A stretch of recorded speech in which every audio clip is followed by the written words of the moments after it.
अस्सलाम वालेकुम। खबर दोपहर में मैं आज़म अली खान यूसुफजई। सबसे पहले हेडलाइंस पर नजर डालेंगे। राज्यसभा में ऑपरेशन सिंदूर पर बहस और ऑपोजिशन का एहतजाज जारी। वजीर खारजा एस जयशंकर ने दिया था बयान।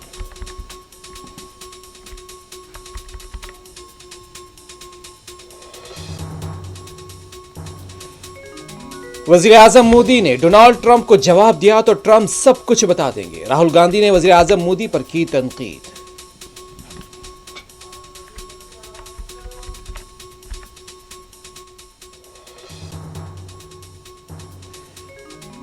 मेरी दरखास्त पर हिंदुस्तान ने पाकिस्तान से जंग रोक दी थी। ट्रंप ने आज फिर 30वीं मर्तबा किया है दावा। वजीर आजम मोदी के लोकसभा बयान के बाद ट्रंप का नया दावा वायरल।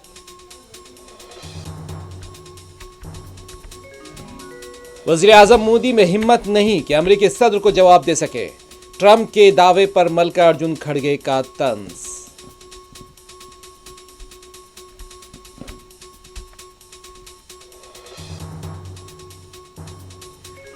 रूस के साहली इलाके में 8.8 शिद्दत का जलजला। मुतअद्दिद ममालिक में सुनामी की वार्निंग और इनखला के अहकामात। जापान का न्यूक्लियर प्लांट खाली करवा लिया गया।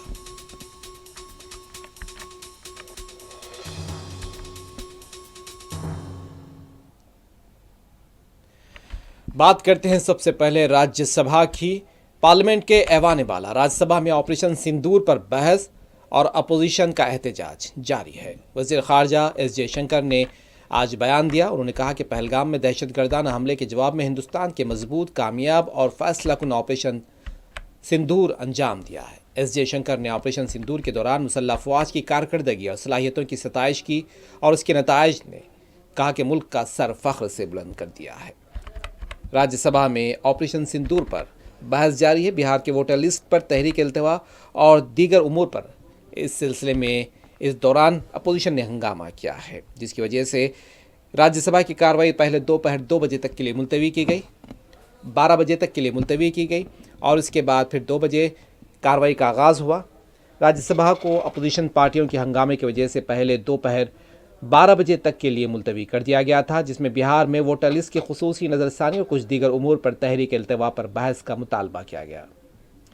वक्फा सिफर की कार्रवाई शुरू होते ही डिप्टी चेयरमैन ने मुख्तलिफ कमेटियों और महकमेजात की आज की फहरिस्त में शामिल रिपोर्ट्स, नुमाइंदगियों और बयानात को पेश करने की रस्मी कार्रवाई को मुकम्मल कराया और उन्होंने तजवीज़ पेश की कि ऑपरेशन सिंदूर पर मंगल को होने वाली खुसूसी बहस को दोपहर 12 बजे से शुरू किया जाए और अगर ज़रूरत हो तो बहस ख़त्म होने तक शाम 6 बजे के बाद कार्रवाई जारी रखी जाए।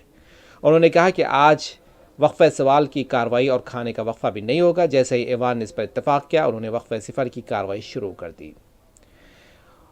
बंगाल के मुख्तलिफ अरकान के नाम लेते हुए डिप्टी चेयरमैन ने कहा कि उन्हें बिहार के वोटर लिस्ट पर नज़रसानी, बंगाल के लोगों के साथ दीगर रियासतों में नारवा सलूक, बैरून मुल्क हिंदुस्तानियों के खिलाफ नस्ली तशद्दुद जैसे कई मामलों पर ज़ाब्ता 267 के तहत नोटिस मौसूल हुए हैं, लेकिन ये नोटिस स्पीकर के इंतज़ाम के मुताबिक नहीं, इसलिए उन्हें मुस्तरद किया जाता है।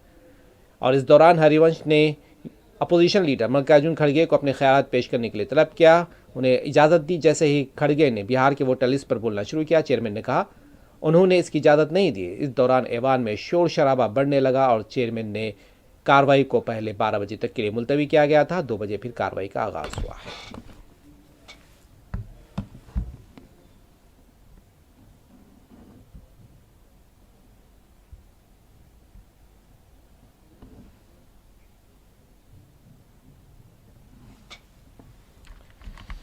Congress leader Rahul Gandhi Donald Trump के ताज़ा बयान पर उन्होंने रद्द-ए-अमल दिया। राहुल गांधी का कहना था कि ट्रंप के बयानात हिंदुस्तान पर दबाव डालने की पॉलिसी का हिस्सा है। अब देखना है कि अमेरिका के साथ किस तरह की डील की जाती है। अमेरिका के सदर डोनाल्ड ट्रंप की जंगबंदी और टैरिफ महसूलात से मुतालिक बयान पर लोकसभा में कायद अपोजिशन और कांग्रेस के रुकने पार्लियामेंट राहुल गांधी ने पूछा कि ट्रंप ये सब क्यों कर रहे हैं, क्योंकि वो अपनी तिजारती डील चाहते हैं, वह हिंदुस्तान पर दबाव डाल रहे हैं। राहुल गांधी ने कहा कि आप देखना कैसी तिजारती डील होती है, यानी अमेरिका के साथ हिंदुस्तान कैसी तिजारती डील करता है। राहुल गांधी ने मजीद कहा कि बिल्कुल वाज़ेह है कि वज़ीर आज़म मोदी ने नहीं कहा कि ट्रंप झूठ बोल रहे हैं। सब जानते हैं कि वज़ीर आज़म मोदी बोलने के काबिल नहीं रह गए और यही हकीकत है। अगर वज़ीर आज़म मोदी ट्रंप को जवाब देंगे तो डोनाल्ड ट्रंप सब कुछ खोल देंगे और पूरी हकीकत सामने आ जाएगी।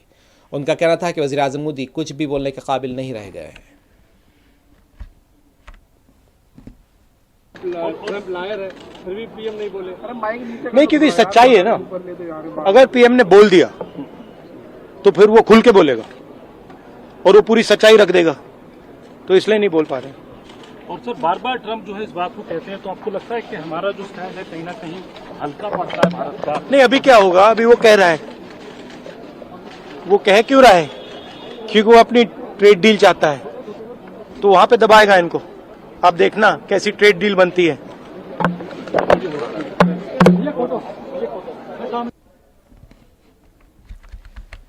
अमेरिकी सदर डोनाल्ड ट्रंप के बयान पर कांग्रेस के रुकने पार्लियामेंट गौरव गोगोई ने कहा कि ऐसा लगता है कि सदर ट्रंप और वज़ीर आज़म मोदी के दरमियान कोई बातचीत नहीं हो रही है।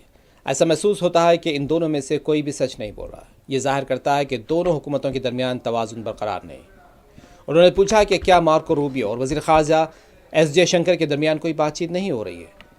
उनका कहना था कि हम चाहते थे कि वज़ीर आज़म मोदी वाज़ेह तौर पर बताएं कि उन्होंने इस मामले में सदर ट्रंप से क्या बात की है, या बात की है या नहीं की है। देखिए, ऐसा लग रहा है कि राष्ट्रपति ट्रंप और प्रधानमंत्री मोदी के बीच में कोई बातचीत नहीं हो रही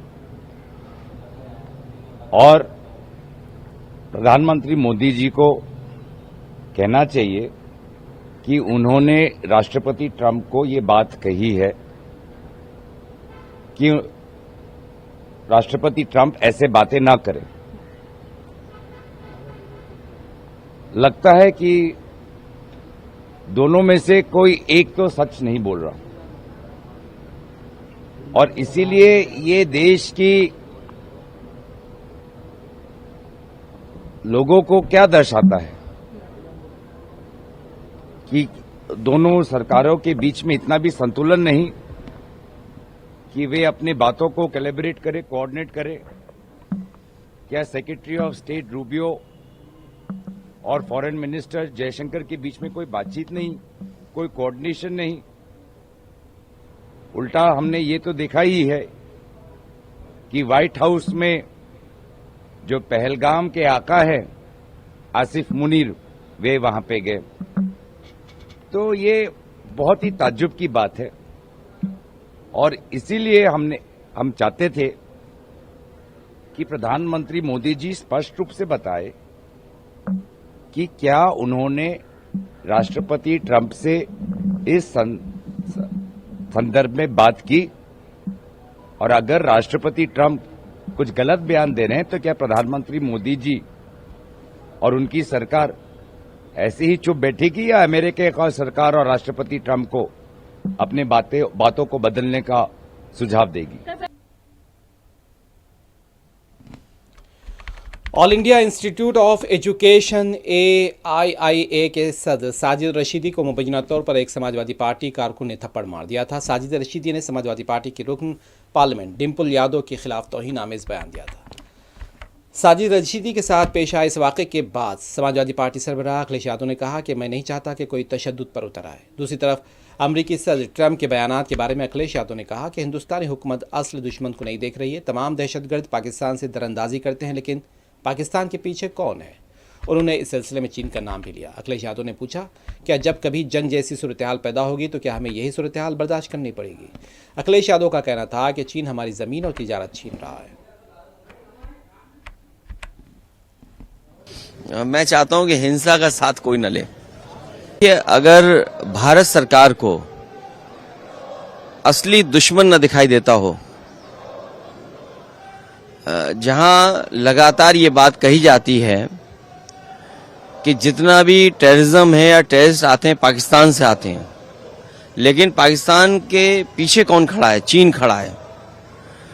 आखिरकार ये जो युद्ध हुआ, क्या जब भी कभी होगा अटैक तो हमें इसी परिस्थितियों से गुजरना पड़ेगा?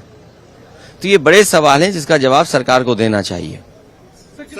टैरिफ को लेकर भी एक बार फिर डोनाल्ड ट्रंप ने बोला कि देखिए, कारोबार से आप भाग नहीं सकते हैं, कारोबार साथ चलेगा। इसलिए मैंने कहा कि चीन हमारी जमीन भी छीन रहा है, चीन हमारा कारोबार भी छीन रहा है। कर्नाटक के वजीर प्रियांक खड़गे ने एशिया कप 2025 में टीम इंडिया और पाकिस्तान के दरमियान मैच खेलने पर रद्द-ए-अमल दिया। उनका कहना था कि अगर आईसीसी पर हमारा कंट्रोल ना होता और हम बेबस होते तो बात समझ आती, लेकिन जय शाह बोर्ड के चेयरमैन हैं, वजीर दाखिला हिंद अमित शाह के बेटे भी हैं। इसके बावजूद हम एक दहशतगर्द मुल्क की क्रिकेट टीम के साथ मैच खेल रहे हैं, जो कि हमारी कौम के जज्बात के सरासर मुनाफी है। उन्होंने पूछा कि इसका क्या मतलब है और आप इन मैचेस के जरिए क्या पैगाम देना चाहते हैं। उन्होंने पूछा कि हुकूमत पहलगाम हमलों के मुतासरीन को क्या पैगाम देना चाहती है। No, see, I can understand if we were not in control of the ICC. Even if we were not in control, we could have protested, saying that we don't intend to play with terror state. But when Mr. Jay Shah is at helm of affairs, who happens to be the son of the most powerful home minister in independent India, Mr. Amit Shah, you are going ahead and playing match with Pakistan against the nation's sentiments. What is the intent?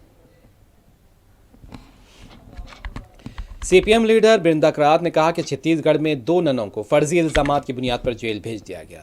एक कबीले वाली लड़के को भी जिसकी कोई गलती नहीं थी मारा गया और जेल भेजा गया। उनका कहना था गिरफ्तार शुदा नन्स बरसों से इन इलाकों में गरीबों की खिदमत कर रही थी। उन्होंने पूछा कि बजरंग दल या किसी आरएसएस तंजीम के लोग पुलिस और कानून नाफिज करने वाले इदारों के सामने इन लड़कियों और लड़के को किस तरह पीट सकते हैं। उनका कहना था कि जाफरानी कारकुनान हुकूमत की हिफाजत में तशद्दुद कर रहे हैं। ये ईसाई बरादरी पर एक मनसूबाबंद हमला है।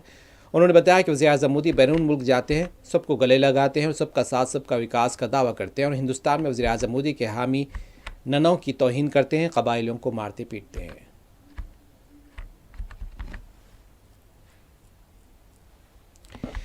बिहार में पुलिस पर हालिया हमलों के हवाले से डीजीपी विनय कुमार ने कहा कि मेरा मौक़िफ़ ये है कि पुलिस किसी भी वाक़े की जगह पर अवामी खिदमत के लिए जाती है। अगर कोई हादसा पेश आता है तो उसकी वजह पुलिस नहीं होती, ये किसी गाड़ी, सड़क या दीगर अवामिल की वजह से होता है। पुलिस तो वहाँ इसलिए होती है कि ज़ख्मियों को फौरी तौर पर हॉस्पिटल पहुँचाया जाए और इलाके को महफूज बनाया जाए, लेकिन बाज़ जगहों पर लोग पुलिस के साथ ताउन करने के बजाय उन पर हमला कर देते हैं। हालांकि पुलिस वहाँ सिर्फ मदद करने और यकीनी बनाने के लिए मौजूद होती है कि ज़ख्मियों को मुनासिब इलाज मिल सके। नहीं, मेरा ये कहना था कि पुलिस जाती है जन सेवा के लिए। कोई भी दुर्घटना का स्थल है, वहाँ दुर्घटना का कारण पुलिस नहीं है। दुर्घटना का कारण वाहन हो सकता है, दुर्घटना का कारण रोड हो सकता है, दुर्घटना के कारण और भी हो सकते हैं। पुलिस वहाँ पे जाती है कि कोई यदि दुर्घटनाग्रस्त आदमी घायल है, उसको तुरंत अस्पताल भेजना है, पुलिस यह कार्य करती है। पुलिस वहाँ पर घटनास्थल को संरक्षित करती है, लेकिन पुलिस को सहयोग करने के बजाय कहीं कहीं लोग पुलिस पर ही हमला बोल देते हैं। पुलिस उनकी सेवा के लिए गई है, उनको इलाज कराने के लिए गई है, हॉस्पिटल ले जाने के लिए गई है। तो मेरा ये तात्पर्य नहीं, मैंने कहा कि जागरूकता समाज में आनी चाहिए कि जो बच्चे हैं हमारे भविष्य है, उनको संरक्षित करना, संपोषित करना हमारी जिम्मेवारी है और उस पर शिकार नहीं होना चाहिए। बच्चों को हमें जम्मू कश्मीर गंदरबल के एक ITBP Indo Tibetan border police की बस जवानों को ले जाने के लिए जा रही थी कि वो फिसलकर दरिया में गिर पड़ी। ड्राइवर को मामूली चोटें आई हैं और अब इसकी हालत मुस्तहकम है। एनडीआरएफ, एसडीआरएफ और पुलिस बस को निकालने के लिए इमदादी कार्रवाइयों में मसरूफ़ है। खुशकिस्मती से ये एक बड़ा हादसा इसलिए टल गया क्योंकि बस में कोई जवान सवार नहीं था। इलाके में शदीद बारिश के बाद दरियाए तावी में पानी की सतह बुलंद हो गई है।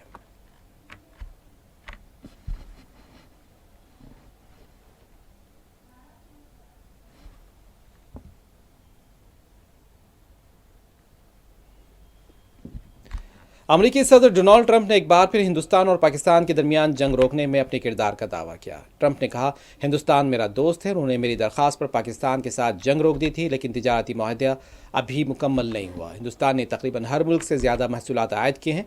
अमेरिकी मीडिया से गुफ्तगू में सदर ट्रंप ने आज फिर कहा कि अगर हिंदुस्तान के साथ तिजारती मुआहदा तय नहीं पाया तो हिंदुस्तानी मसनूआत पर 25% तक दरामदी महसूल टैरिफ आयद किया जा सकता है। India is preparing to face higher U.S. tariffs between 20 and 25%. Is that what you're tracking, or what do you think the rate will be for India? That they are going to pay 25%. Yeah, that India is preparing to face higher U.S. tariffs between 20 and 25%. Yeah, I think so. Look, they're my friends, and he's my friend. And, they ended the war with Pakistan at my request, and that was great. And Pakistan did also. We did a lot of great settlements, including the recent one, as you know, with Cambodia, So that was a great one. I think that's been pretty well finalized now, right? I don't know. I'm asking you. Did I do a good job in that one? I did a good job in about 5 different wars. You think I'll get credit for it? No. So, Will I get credit for it? She'll say yes. No. is the deal with India finalized? No, it's not. Okay. So what rate are you expecting? Well, we're going to see. We're going to see. But India's been a good friend. But India has charged basically more tariffs than almost any other country. You know that, right? Over the years. But now I'm in charge, and you just can't do that. I think the trade deals are working out very well, hopefully for everybody, but for the United States, they're very, very good. वाज़ेह है कि वज़ीर-ए-आज़म मोदी ने कल ही लोकसभा में मुबाहिस के दौरान दावा किया था कि दुनिया के किसी भी लीडर ने हिंदुस्तान से ऑपरेशन सिंदूर को रोकने के लिए नहीं कहा था। और वज़ीर-ए-आज़म मोदी ने कहा था कि पाकिस्तान ने खुद हिंदुस्तान से ऑपरेशन सिंदूर रोकने की अपील की थी। और हमने कहा, पहले दिन प्रेस कॉन्फ्रेंस में कहा है कि हमारा एक्शन नॉन एक्सीलरेटरी है। ये हमने कह करके किया है और इसके लिए साथियों हमने हमला रोका। अध्यक्ष जी, दुनिया के किसी भी नेता ने भारत के ऑपरेशन रोकने के लिए नहीं कहा।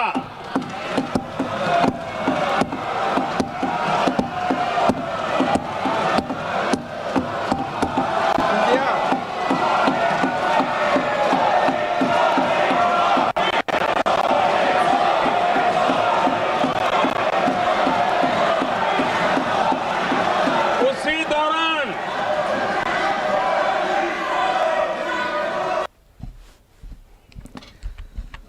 अब ट्रंप के इस दावे पर कांग्रेस के सीनियर लीडर जयराम रमेश ने वज़ीर-ए-आज़म मोदी पर शदीद तनकीद की। जयराम रमेश ने सवाल उठाया कि आखिर वज़ीर-ए-आज़म ट्रंप के बारहा किए गए दावे की खुलकर तरदीद क्यों नहीं करते।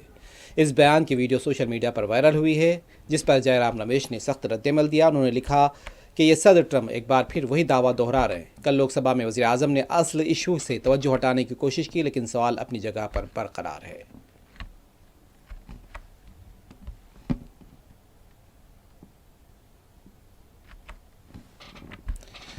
जयराम रमेश ने सख्त तनकीद की और वज़ीर-ए-आज़म मोदी में हिम्मत नहीं है कि वो अमरीकी सदर को जवाब दे सके। अमरीकी सदर ट्रंप के ताज़ा बयान पर कांग्रेस सदर मल्लिकार्जुन खड़गे ने यह तंज किया है। मल्लिकार्जुन खड़गे का कहना था कि मैंने कल ही कहा था, मेरी तकरीर के अख्ताम तक ट्रंप के बयान की गिनती 30 तक पहुंच जाएगी। उन्होंने कहा कि ट्रंप के बयान से लगता है कि दाल में कुछ काला है। यही वजह है कि वज़ीर-ए-आज़म मोदी इस तरह की बकवास बर्दाश्त कर रहे हैं। पर फिर कह दिया कि उन्होंने वॉर रुकवाई। अरे मैं कल ही कहा था आपको, मेरे भाषण समाप्त होने तक 30 दफा हो जाएगा। तो वो बोलते रहा, इनमें हिम्मत नहीं है कि वो झूठ बोल रहा है और हम इसको सहन नहीं करेंगे। We don't tolerate such nonsense. बोलने की हिम्मत इनमें नहीं है। दाल में कुछ काला है, कुछ कमजोरियां हैं, इसीलिए ये लोग बोलते नहीं। बिहार में वोटर लिस्ट की खुसूसी गहरी नज़रसानी SIR के खिलाफ इंडिया इत्तेहाद में शामिल अपोजिशन जमातों के अरकान पार्लियामेंट ने पार्लियामेंट हाउस में शदीद एहतजाज किया। कांग्रेस पार्लिमानी पार्टी की सदर Sonia Gandhi, Congress general secretary Priyanka Gandhi, Samajwadi party, राष्ट्रीय जनता दल और दीगर जमातों के रहनुमाओं ने मुकर द्वार के करीब मुजाहरे में शिरकत की। मुजाहिरीन के हाथों में एक बड़ा बैनर था जिस पर तहरीर था SIR जमहूरियत परवार और वो SIR वापस लो, वोट का हक छीनना बंद करो के नारे लगा रहे थे। मुजाहिरीन का कहना था कि बिहार में वोटर लिस्ट की मौजूदा नज़रसानी मुहिम दरअसल दलितों, अक़लियतों और पसमानदा तबक़ात को वोटिंग से महरूम करने की एक मुनज़्ज़म कोशिश है।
सदर जमहूरिया द्रौपदी मुर्मू आज से मगरबी बंगाल और झारखंड के 3 रोज़ा दौरा करेंगी। मगरबी बंगाल के अपने दौरे में वो एम्स कल्याणी की तकसीम असनाद के सालाना जलसे में शिरकत करेंगी। झारखंड में सदर जमहूरिया एम्स देवघर के तकसीम असनाद के पहले सालाना इजलास में शिरकत कर रही हैं।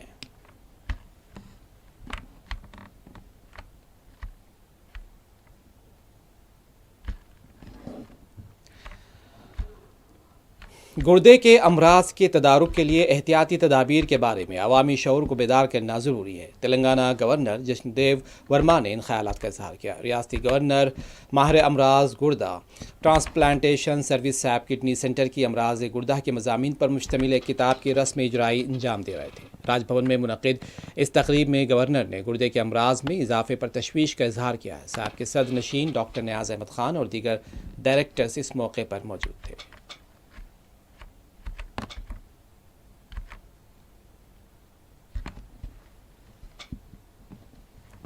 तेलंगाना की रेवंत रेड्डी हुकूमत एक बार फिर सरकारी ज़मीनों की नीलामी करेगी। रियासती हुकूमत ने रायदुर्ग और उस्मान सागर के इलाके में वाक़ई कीमती सरकारी अराजी फ़रोख्त करने का फ़ैसला किया। TGIC ने रायदुर्ग और उस्मान सागर के इलाकों में 66 एकड़ अराजी की फ़रोख्त के लिए नोटिफिकेशन जारी कर दिया, जहाँ फ़ी एकड़ कीमत 104 करोड़ रुपये मुकर्रर की गई है। हुकाम के मुताबिक रायदुर्ग में 4 प्लाट्स और उस्मान सागर में 13 प्लाट्स की नीलामी की जाएगी, जिनका मजमूई रकबा 66 एकड़ है। बोलियां जमा करने का अमल 8 अगस्त को मुकम्मल किया जाएगा, जबकि बाज़ाब्ता नीलामी 12 अगस्त को मुनक़िद होगी।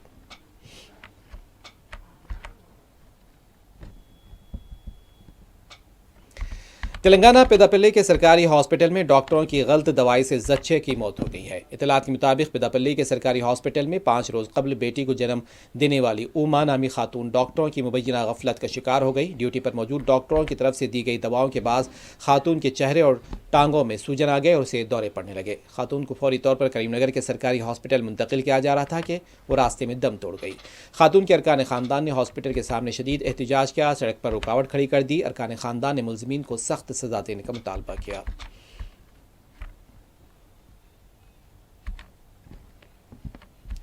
रूस के साहिल के नज़दीक 8.8 शिद्दत के ज़लज़ले के बाद अमेरिका, जापान और एक्वाडोर में सुनामी की वार्निंग जारी कर दी गई।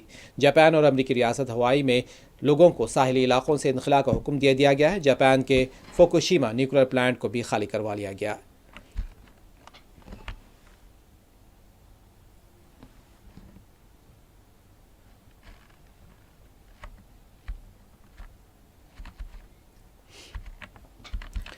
जापान के साहिली इलाके में सुनामी की शिद्दत के बाद बड़ी तादाद में व्हेल मछलियां किनारे पर आ लगी हैं। ये सुनामी बहरुल काहिल में पैदा हुई थी, जिसकी लहरें जापान के साहिली इलाकों तक पहुंच चुकी हैं। हुक्काम ने मुतासरा इलाकों में हंगामी अलर्ट जारी करते हुए लोगों को महफूज मकामात पर मुंतकिल होने की हिदायत दी है।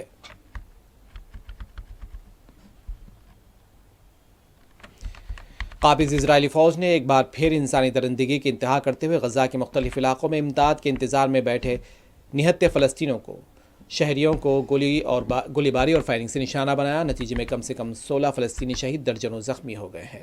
गजा के शहर खान यूनुस के शुमाल मगरबी इलाके में इमदाद के मुंतज़िर फ़लस्तीनों पर इजरायली तोपखाने के हमले में 6 शहरी शहीद और कई ज़ख्मी हो गए।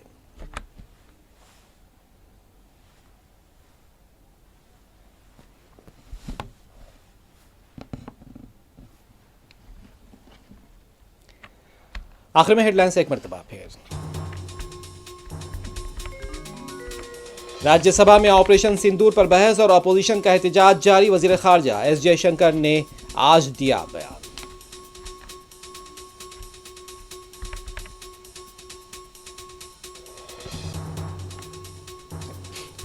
वजीर आजम मोदी ने डोनाल्ड ट्रंप को जवाब दिया तो ट्रंप सब कुछ खोल देंगे। राहुल गांधी ने वजीर आजम मोदी पर की तनकीद।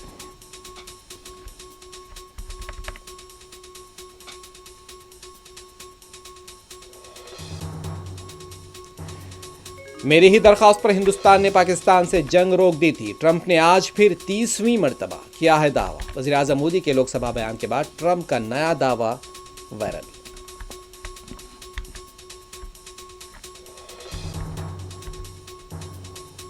वज़ीर आज़म मोदी में हिम्मत नहीं कि अमेरिकी सदर को जवाब दे सके। डोनाल्ड ट्रंप के दावे पर मल्लिकार्जुन खड़गे का तंज।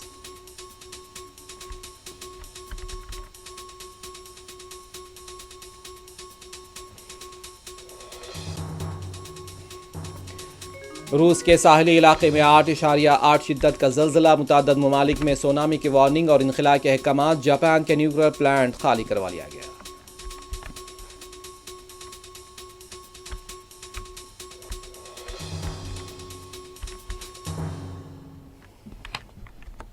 खबर दोपहर में बस इतना ही। आजम अली खान यूसुफजई को दें इजाजत। खुदा हाफिज।